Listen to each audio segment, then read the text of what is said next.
एक व्यक्ति अपनी पत्नी और बच्चे के साथ घर पे रहते थे। उनके घर पे आए मेहमान, मेहमान जानते हो ना, रिश्तेदार। उनके घर पे रिश्तेदार आए, एक दिन रुक गए। पत्नी ने एक दिन तो बड़ा सत्कार स्वागत किया, दूसरे दिन थोड़ा बहुत किया, तीसरे दिन अपने पति से जाके गुस्से में कहने लगी, आपके रिश्तेदार आए हैं, जाने का नाम ही नहीं लेते, इनको हटाओ किसी तरह से। पति ने कहा, रिश्तेदार ऐसे सीधे सीधे थोड़ी ना कह सकते कि यहाँ से चले जाओ। अच्छा कुछ सोचते हैं, कोई बहाना सोचते हैं।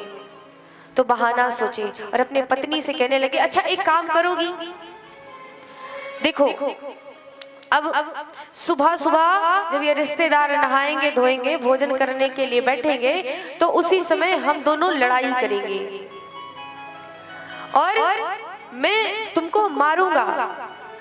पत्नी ने कहा, खबरदार जो मुझे हाथ लगाया तो।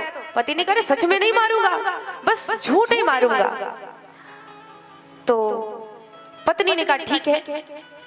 पति ने कहा, तुमको भी एक काम करना पड़ेगा। क्या? बोले, झूठे ही रोना पड़ेगा। पत्नी ने कहा, ठीक है। अब सुबह हुई, रिश्तेदार बेचारा भोजन के लिए बैठा।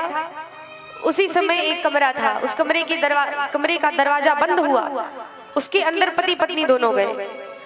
अब पति झूठे जोर जोर से चिल्लाए, आज मैं तुम्हें मार डालूंगा, तुम्हें छोड़ूंगा नहीं।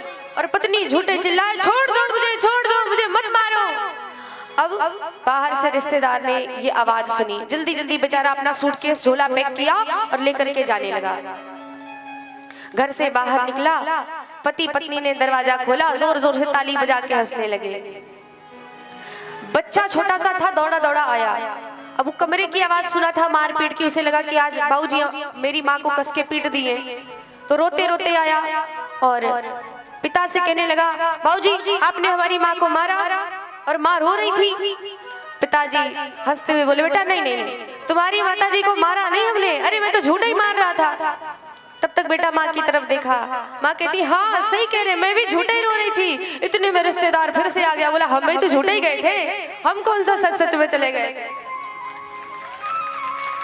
तो भैया ऐसे घर पे अगर कोई अतिथि आए तो ऐसे उनका बहिष्कार, उनका अपमान ना करो, क्योंकि पता नहीं भगवान कब कौन से रूप में भक्तों के घर आ जाए।